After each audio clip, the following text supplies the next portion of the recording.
La salle de réunion du secrétariat général du ministère de l'Enseignement supérieur, de la Recherche scientifique et de l'Innovation technologique a servi de cadre au syndicat sans mesure de faire l'actualité à travers sa rentrée syndicale le vendredi 7 mars 2025, ayant pour charpente historique bilan des activités de 2024, projection de l'avenir du syndicat devant la base et les syndicats amis. Chaque mesure a été créée le 6 mars 2018 à la suite d'une série de frustrations et de marginalisation du personnel ATOS dans l'ensemble de notre département ministériel. En fait, nous voici réunis aujourd'hui pour se montrer syndical pour faire le point sur les actions antérieures et passer les perspectives de lutte pour l'avenir. Ces dernières années ont été marquées par des défis majeurs. Nous avons su faire entendre nos voix et remporter des victoires, notamment la résolution des situations administratives gérées depuis 2015.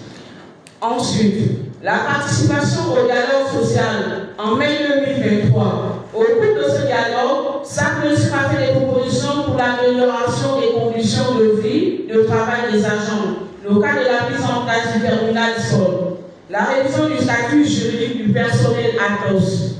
Enfin, notre but sera focalisé sur le site respect des droits des travailleurs, en conformité avec l'esprit de la lettre du comité de transition pour la restauration des institutions en abrégé CTRI, dont le motif est de redonner la dignité au peuple gabonais. Avec des collègues, notamment Brice Mouzerou, Blanche Mokitan Zamba, le camarade Modeste Kokoudi, ici présent, et moi-même. Brice Mouzerou était le président du Synatex. Et le vice-président 1, c'était M. Modeste Kokoudi. Exact. Et moi, j'occupais les fonctions de vice-président 2.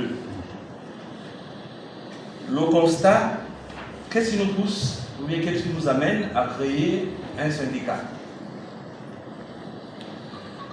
Comme l'a énuméré le secrétaire général de cette mesure, c'est après avoir constaté les frustrations et les marginalisations. Nous avons eu l'impression à l'époque, surtout, et c'est le cas aujourd'hui, que le ministère de l'Enseignement supérieur et de la Recherche scientifique appartenait au corps des enseignants-chercheurs et que les autres corps, notamment les techniciens, les administratifs et la main-d'œuvre non permanente n'étaient que le roue de la carrosse. Nous étions là que pour accompagner, sinon soutenir les enseignants-chercheurs. Nous sommes venus témoigner de notre solidarité et davantage consolider ces relations fraternelles que nous avions entre nous. Et l'occasion aussi pour nous de réfléchir sur les perspectives à venir de la fédération entre nos syndicats. C'est déjà pour nous un bon signe, un signe d'un leader, d'un dirigeant qui est prêt à nous écouter. Nous pensons, parce que je ne dirais pas que c'est déjà bon. À partir du moment où je n'ai pas encore vu le concret, il y a la volonté affichée du ministre de nous écouter, de collaborer, mais on attend les fruits de ce désir, de cette volonté affichée. Souhaiter que les personnels ATOS, agents techniques et ouvriers de services de l'enseignement supérieur et de la recherche scientifique, soient eux aussi conviés à la rencontre avec le président de la République. Malheureusement, nous n'avions pas été conviés et nous nous sommes sentis un peu comme marginalisés parce que le ministère, ce sont ces deux catégories de personnel, c'est-à-dire enseignants, chercheurs et chercheurs, et puis les ATOS. Malheureusement, nous avions une fois de plus été mis dans les oubliettes et nous voudrions la prochaine fois que l'on nous implique, nous aussi, parce que nous également, nous sommes les enfants du chef de l'État. Nous voudrions nous aussi porter à l'attention de notre père les préoccupations qui sont les nôtres. Mais malheureusement, il y a une barrière qui s'est mise qui ne nous a pas permis d'avoir accès à l'invitation de notre père.